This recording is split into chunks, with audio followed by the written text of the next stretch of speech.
Hello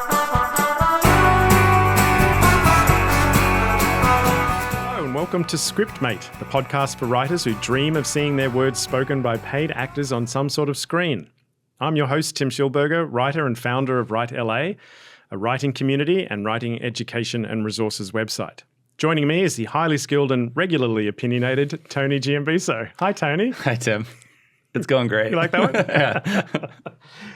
If this is your first podcast, I'm coming up with new adjectives to describe Tony's opinions. In this episode, Tony and I are going to talk about rejection and disillusionment. So it's going to be a laugh riot. Why it sucks, why it's unavoidable, and hopefully we'll give you some ideas and thoughts to help you get back on that writing horse and hold on to that dream. Cling to that dream that we all cling to, despite some evidence to the contrary. We'll also answer some questions from you, pick some movie moments that mean something, and I'll share some random Aussie trivia. But first, let's get into rejection. All right, start us off. I don't want to. I reject that. Well, rejection comes in many forms. I believe that I wrote a little list. There is rejection in feedback, where someone says, nah, mate.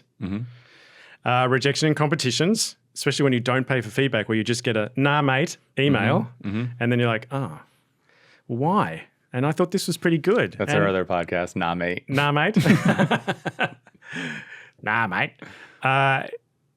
Yeah, because I know you've had that. We all get that feeling when you enter a competition. You're like, yeah. And then you get that email like, oh, there were so many entries and we really appreciate your entry. And you're like, oh. They say congratulations on being on finishing a script. And you're like, oh, okay. And it's like, but I thought this one was good. Yeah. And then there's industry rejection, which is we're just heading in a different direction.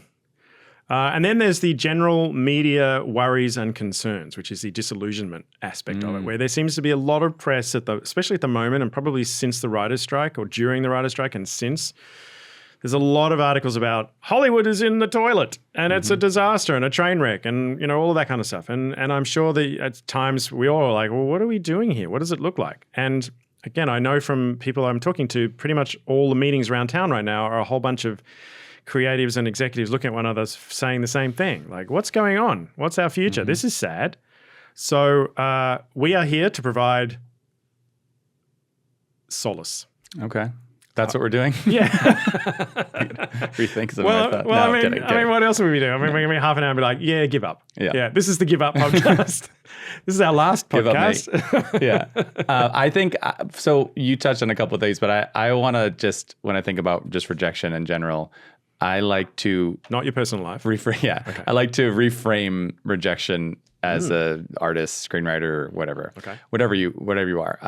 I did this once. I think it was like 10 years ago. I had like a rejection party where everyone had to bring a printout of something where they got rejected, whether it was from a date, a thing. And the point was more about the industry and that our job is to be rejected. Like a successful if we're taking away the top 0.01% of actors and writers, even a successful actor is rejected 95% of the time, like that it is part of it. So if we try to run from it, if we try to reject it, then it's going to screw up our motivation. It's going to screw up our soul. It's going to screw up everything about our confidence, as opposed to something where it's more of a numbers game. You're going to get rejected. You're going to get rejected in many ways. You're going to get rejected from competitions, from producers, from managers, and you're also, we met in a writers group, or we met before that, but we were in a writers group together a long time ago, and every month you write 30 pages. You hear your stuff read aloud, like you just said, a live read. And then that was in a previous podcast. I didn't say it in this one. Oh, okay. Yeah. You've mentioned it before. Yes. So if you're listening to this all in a row, then you know. But every month you basically you'd get respectfully torn apart by a group of really talented writers and actors. Yeah. And that is a form of a series of rejection. They're rejecting this line. They're rejecting this idea. They're rejecting this character. And you just have to...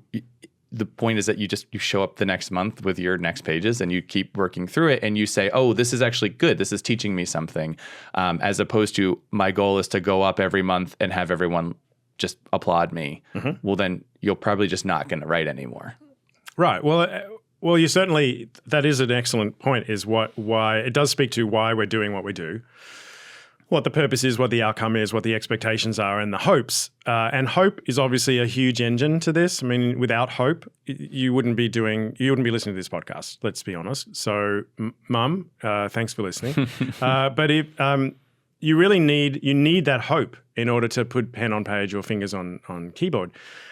So how do you sort of combine or make that work with the constant rejection is really the ongoing challenge, because like you said, you made a good point, you'll be rejected all the time. I think you want to get to the point, and even the top writers who earn a lot of money are still never, I don't think I've ever seen a writer have a sustained career where they're just constantly turning away work and being like, I wrote this idea on the back of a napkin. Great, let's go into production. Yeah. And can you write this for me? Can you write this for us? Can you do this? And you're constantly able to combine that. Well, I'm writing what I want to write, but I'm also writing other things that pay money, and it's just the work's just flowing in, and it's constant, and this life is great.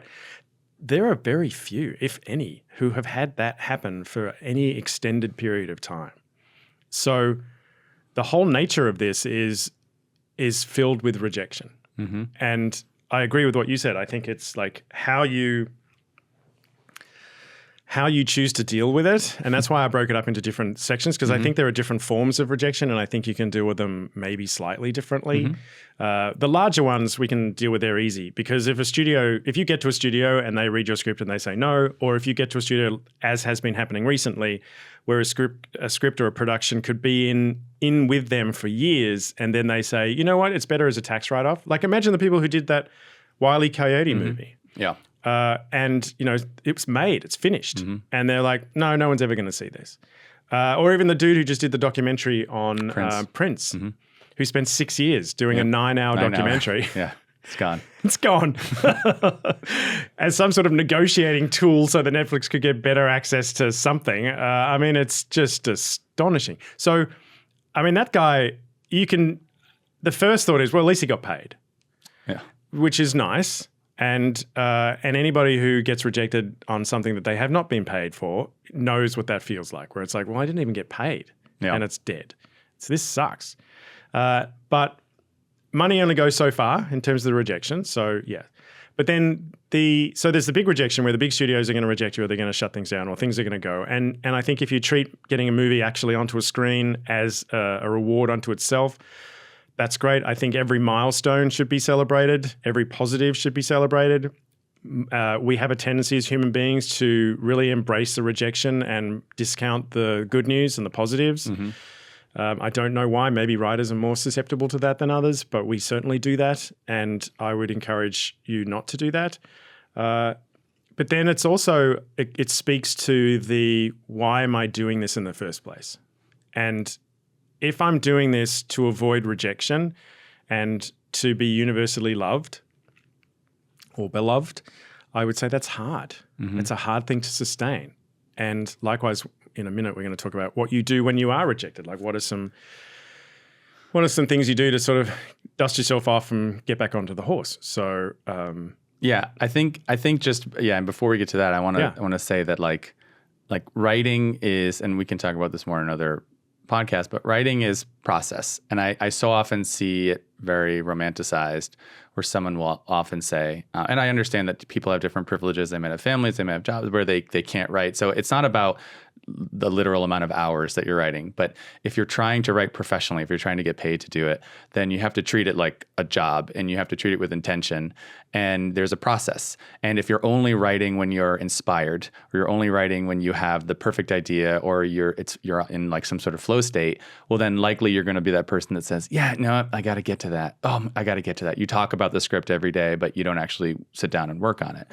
And so it's just a process. And it's this process of, it might be really fun at first, and then you start doing your outline, and now you're kind of miserable again. And then you hit a little flow and you're happy. And you just got to go through it. It's like if you're an athlete, it's like, or you're trying to get into shape, right? You say, I'm going to I'm not going to wait till I'm in shape to go to the gym because it doesn't work. You have to show up, and you have to show up on days that you don't feel it, and then you're going to the days that you do feel it even better. And if you're just treating it like a process and you're going through it and you're doing that, it's less about oh, I had this spark of an idea and then I got rejected and it's some rejection of me.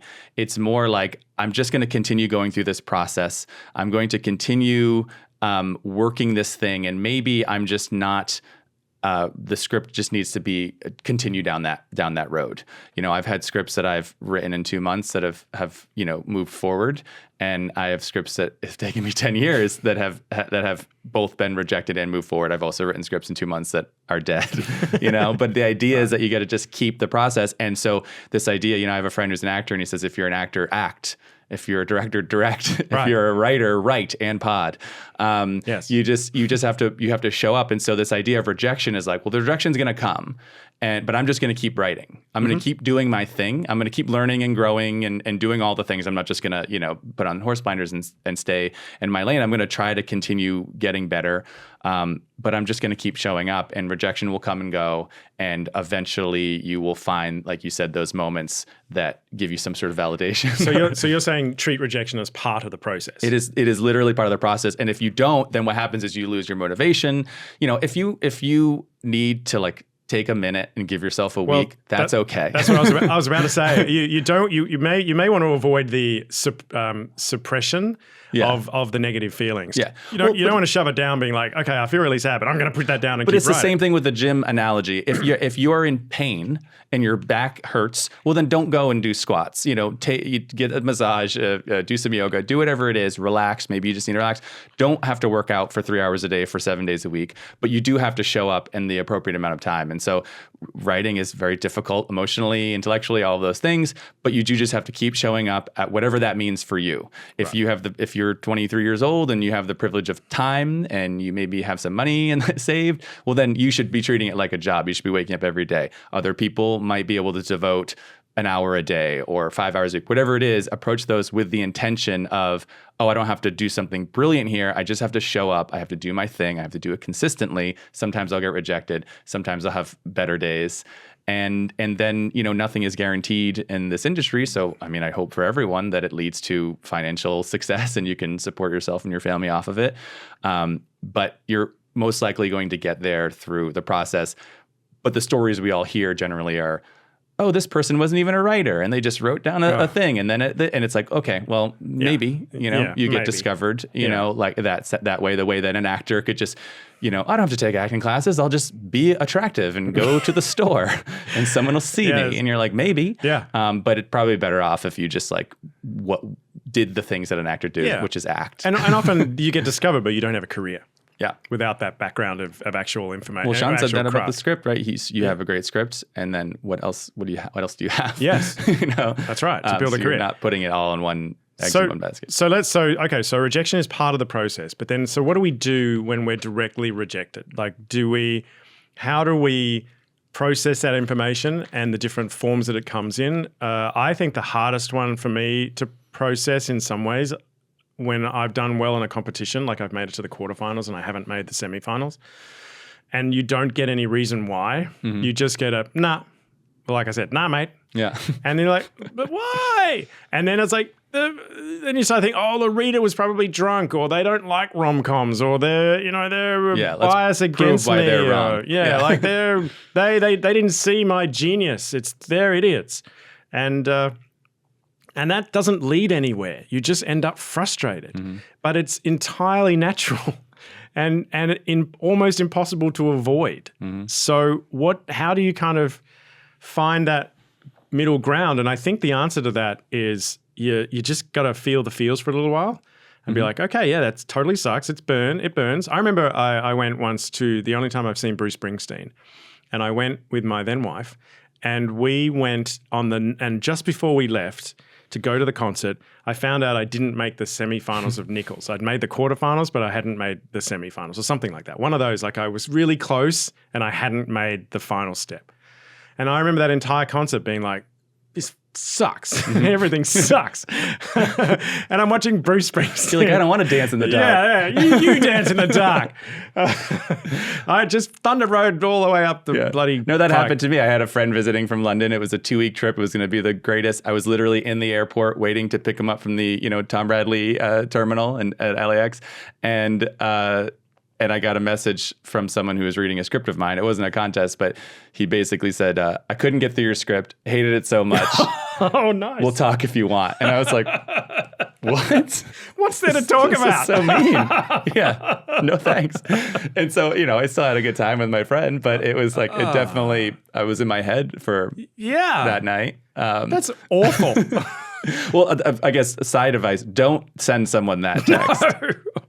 It's okay to be honest, but Yes. understand that No. text is going to ruin their night. No, I've learned, because I do consulting and I work with clients, and I used to be known as the Simon Cowell of feedback, because I meant well, but I was a little bit blunt. Yeah. And so, but I always meant well. It wasn't like, I'm not attacking you as a person. I'm just listening to the pages, and it's like, well, do you hear this problem, or you see this problem?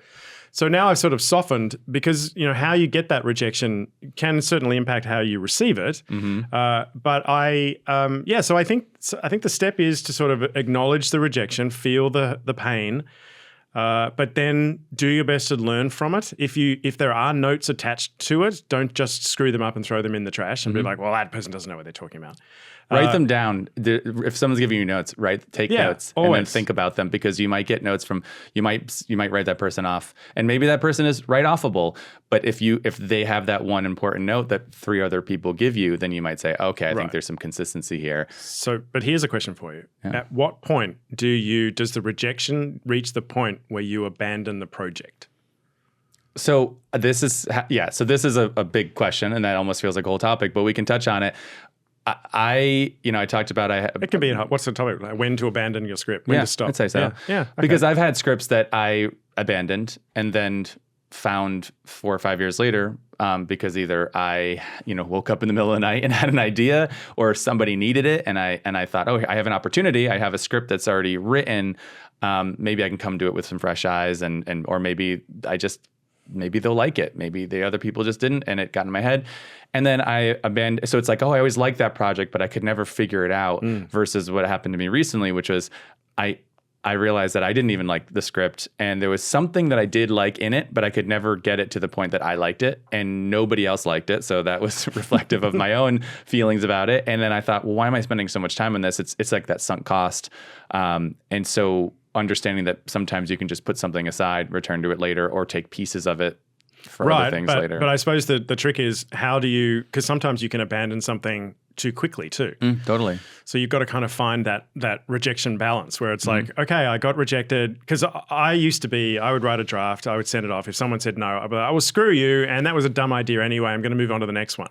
Yep. And whereas I probably should have looked at it and been like, well, is there something there? Is it still speaking to me? Or am I just reacting to the rejection?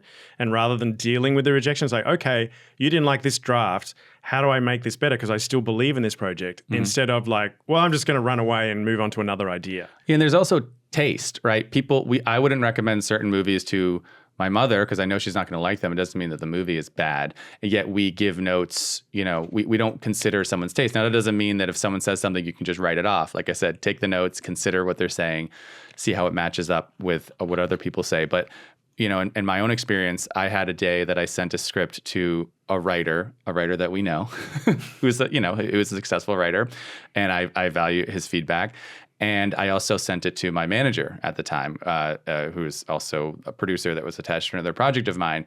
And in the morning, that writer, which I'll tell you after, you probably already know, called me and was like, it's not working. Like, it's not good. And he told me all the reasons why it wasn't working.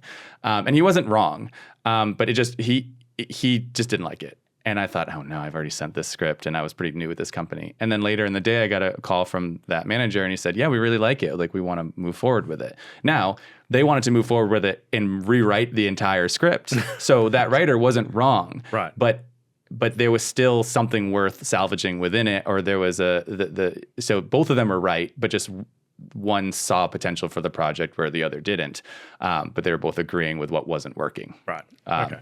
Yeah. Yeah. So rejection is something you're going to have to deal with, something that you're going to have to find your own peace with. Our recommendation is you let it sink in for a moment, but then you use it. Then you're like, okay, well, this is part of my process. This is how scripts get better, because you learn, and even athletes say you learn more from defeat than you do in victory. So treat it as such. It's like, this is a step along the way of the script. I thought maybe I had it right, and also don't necessarily throw yourself off a cliff based on one rejection. But likewise, don't ignore the rejection, but don't over give it too much emphasis, because it is just one voice.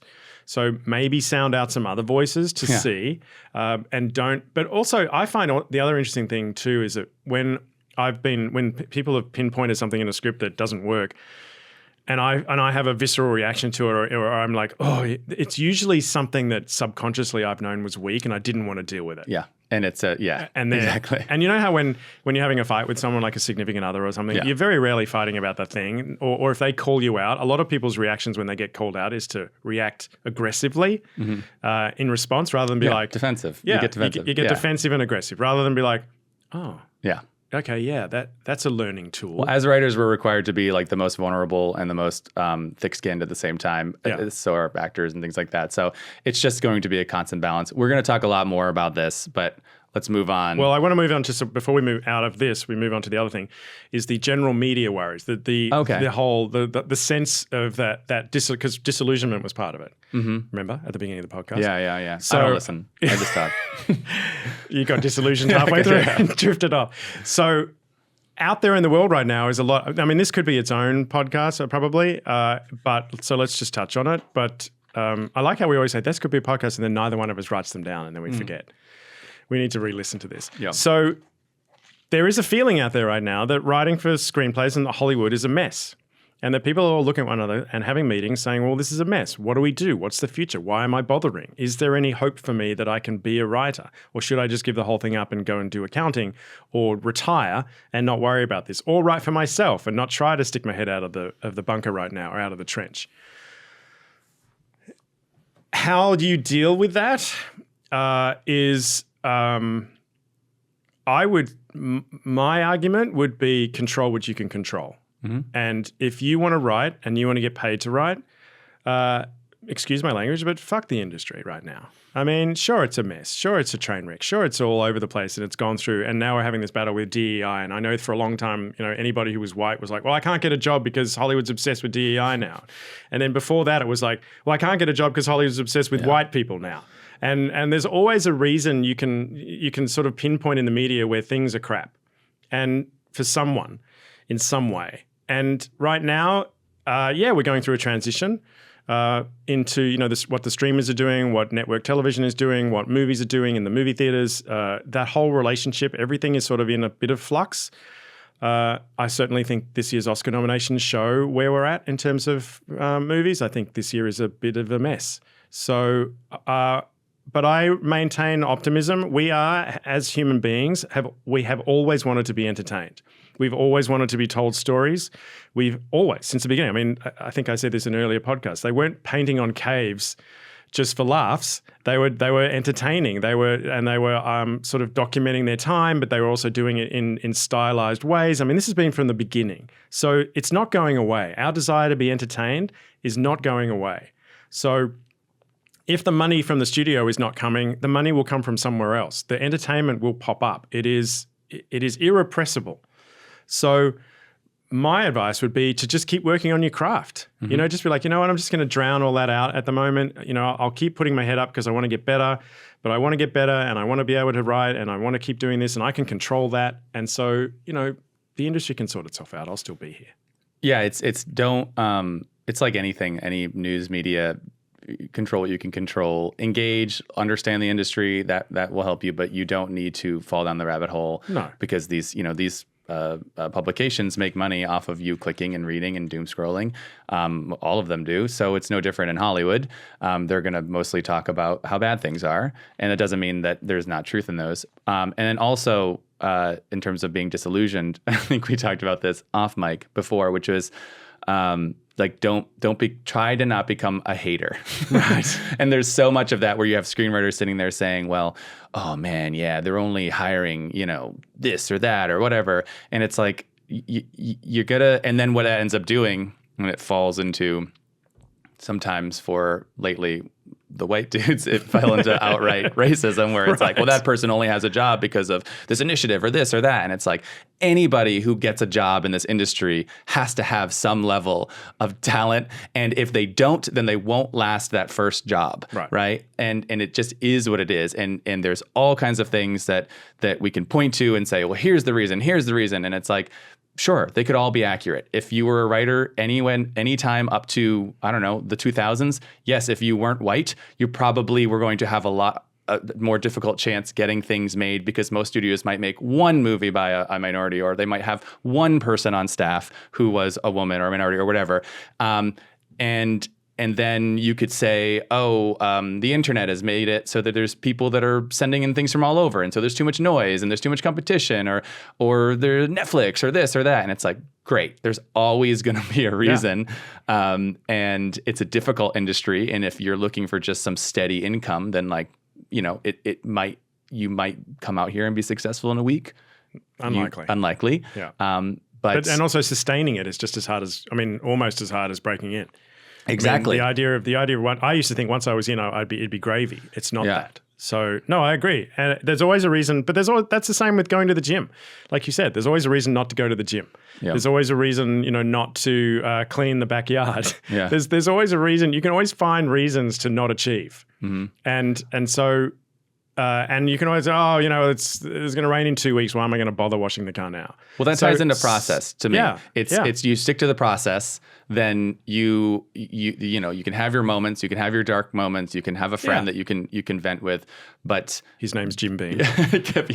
Get back to the process and just keep working if that's the thing you want to do. If you don't want to be a writer, then that's also okay. Yeah. Or you want to be a hobbyist. Or you want to be a hobbyist. Yeah. Writing is one of the best hobbies anyone could ever have. Yeah. But you roll Dahl in the shed. Tell everybody to leave you alone. What was, who knows what you're doing in there, but you're in your shed by yourself doing writing. Do that. That's great. Yeah. We'll talk more about this because it feels, and it'll continue to evolve and change. I'm just going to tell you a very short movie, not really a moment, but it was the movie, it is the movie Phantom Thread by Paul Thomas Anderson. Yes. And when I... Daniel Day-Lewis. Yes. First went to go see the movie when it came out in a theater, 5-6 years ago. Or 10. Yeah. No, I think it was 2019. Oh, was it? Okay. I don't know. Yeah. Maybe longer. And we do our research here. Yeah. I remember thinking it was fine. I remember thinking, okay, it's fine. And then I listened to a podcast. It might have even been with PTA, and he was talking about how, The Master, another movie he made, he said it's so dramatic that he finds it hilarious. And sometimes he pushes things to be so dramatic that he, as the director and the performers, actually find it funny, but they don't cue that in the movie. And so it was this idea of go rewatch Phantom Thread as a comedy. And my wife and I went and rewatched it as a comedy, and it's like one of the funniest movies I've ever seen. And it feels very intentionally funny. I mean, his name is Reginald Woodcock. He's very, very sassy and salty in that movie. It's hilarious. And so sometimes it's just a matter of how you're framing a movie. And I think someone like PTA has the ability to say, well, we're not marketing this as a comedy or drama. We're going to let the audience kind of figure it out because he's PTA and he can kind of play with that kind of genre mashing. But I was thankful that I heard that and I could come into it because now it's one of our favorite movies and we quote it as we would quote a comedy. A comedy. Mm-hmm. That's awesome. I gotta go watch it. Mm-hmm. Mine is not similar, but also not too different. Arachnophobia. Oh. That was my one attempt at self-therapy by movie. Because I was like, I'm not really big on spiders. I don't really like them. They kind of freak me out. So I'm going to sit through arachnophobia. Yeah, I know. Spiders everywhere. I know, and I don't care for them. So I'm going to sit through arachnophobia, and that's going to cure me of my arachnophobia. It did not work. It did not work. It did not work at all. It was the most horrendous 90 minutes I've ever spent watching a movie. I made it. My hands over my eyes made it through most of the movie because I started watching. Proudly, I'm going to do this. I'm going to overcome my fear of spiders. And like 5 minutes in, I was like, please make this end. Yeah. This is just awful. So that was my one. I tried movie as a form of therapy. No, don't recommend it. Cool. Let's move on to a listener question. Have we talked about log lines? I don't know if we asked this question. Let's just We've do it only again. done 7. This is like episode 8. You'd think we'd remember what we've done. Yeah, but let's do it. It's not highlighted. So yeah, log lines, advice. Well, I mean, there's various questions on it, so that's why I just will. Yes, I'm going to gesticulate about this one. Log lines are awful to write. They are awful. I yet to find a writer. I know one person, Angela, who was co-founder of Write LA and is a working writer, and she's a guru on log lines. She used to actually charge money to help people with their log lines. Money well spent. My God, genius. She has a little worksheet. You could probably email me and I'd probably email it to you. But she had this great worksheet about what log lines should do. What I will say is they need to be short. They are hard. Acknowledge that. You don't have to give everything away. But it's what the point that really bothers me about a lot of log lines that I read if I'm reading a script is how often the log line doesn't match the script. And so the writer in the log line is obviously telling you what they want their movie to be about. And then then you read the script and it's like, well, you didn't touch this, or you didn't go near enough into this, or you didn't get there until page 50. What are you doing? So log lines, I would encourage you to write a log line early, because in a way that sort of is your subconscious laying out what you want this movie to be about. And then you have something to check in as you're writing your script. Well, am I sticking to the log line? Is there a piece of that in here, or am I like way off track? Yeah. So, but as for actually writing it, I would go online and look at tips. They're hard. Please acknowledge that they're hard. Shorter, enticing. I don't think you have to give away the ending, but you can. It's not a big deal. People aren't going to kill you. It's like, oh my God, you gave away the ending. I can't believe it. Don't make it too teasy. Like what happens when 2 people get stuck on an island? It's like, well, okay. I need a little bit more maybe, Yeah. Well, I think sometimes there's like log line gurus, and I'm assuming Angela is better than this because she is much better than this. So a lot of them will say, no, it has to have all these elements, and then I'll read log lines oftentimes where they're like word soup, where it's like, okay, you have to say this character and what they want, and then an active verb, and then this character, and then it leads to this lesson that they learn, but also make it exciting. So add some really fun adjectives in there, and exactly 29 words. Yeah, and then you read it, and I have to read it 5 times and say what. I also think there's value to different log lines. I think if you are submitting a sheet that has a log line and then immediately below it a synopsis, and then below it a larger synopsis or character breakdown, I think that opening log line can contain less. Can just say, well, I'm just getting you to the next line here because I have more space, versus something where you're being judged purely on your log line. Yeah, although I will say I think the log line is handy because you're going to use it in an elevator as well. No, for sure have the log line. I'm saying you can have multiple versions of a log line for different use. But you want a good one just because it's going to be handy when people say, so what's your film about? And you're like, oh, there's this guy. You're 100% right. If you're having trouble they're hard in general, but if you have a movie that has a very clear, through line, then it will be a little bit, you'll be a little easier to say, well, I know it's this. And then you can kind of figure out. And the choice of words then becomes handy too, because you can actually figure out what words evoke a response from a person. So it's handy. It's handy probably to try a log line speaking it to someone. I was just going to say that. Say it out loud. Even when you're just coming up with an idea, think of the log line. Think of the idea. Say it out loud to people. Talk. I'm thinking of this. I'm coming up with this idea about this movie, and then you can tell 10 words in, not even doing a log line, just saying, "Oh yeah, it's about the Titanic." And if people start to kind of like look away, then okay, like I'm getting a sense that I'm not telling the story. I'm not. No. Or they're hanging, waiting for the story to start. Yeah, exactly. It's about this guy, and he was a guy who used to work in the fashion industry, and then he went through a hard time, and you see the people like, and when's the movie start? Yeah.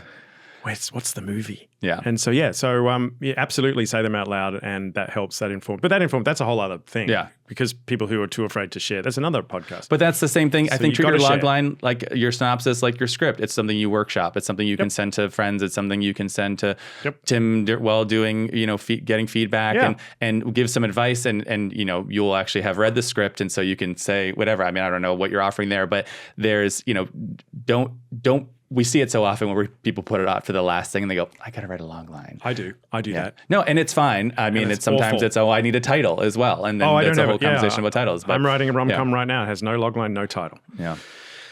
Aussie trivia, quickly. do Movies it. shot in Australia, part 1. I'm just going to go through some movies that have been shot in Australia that you may not know. Now, we all know that The Matrix was shot in Australia, don't we? Okay. Do we know that? I didn't know that. It was all shot in Australia. Wow. Matrix, Thor, Aquaman, and one of the Pirates of the Caribbean, Dead Men Tell No Tales. All filmed in my homeland. But The Matrix was the first sort of biggie. And then the following two. So yeah, it's all Sydney. It's downtown Sydney when Neo's wandering around. It's Sydney. wow. So there you go. Interesting. Yeah. That's it. We're out of time. Thank you. Whoa, I dropped my glasses, which means my goodbye is going to be very, very brief. Scriptmate is brought to you by Write LA, a screenwriting community. That is us. Visit our website to get more tips, helpful information, read articles, watch videos, including with Jason Alexander talking about Seinfeld, and learn about all the ways we help improve your command of craft and prepare for a professional writing career. Go to write-la.com, write-la.com for all the details. Our theme music was written and performed by the Australian band The Swarm. Big thanks to them. And our beautiful graphic was designed by my talented daughter, Claire Schilberger. Thank you for listening. We are grateful. If you have a question, email me or Tony. He'll read it as well. tim@write-la.com. tim@write-la.com. We'll be back soon. But for now, say goodbye, Tony. Goodbye.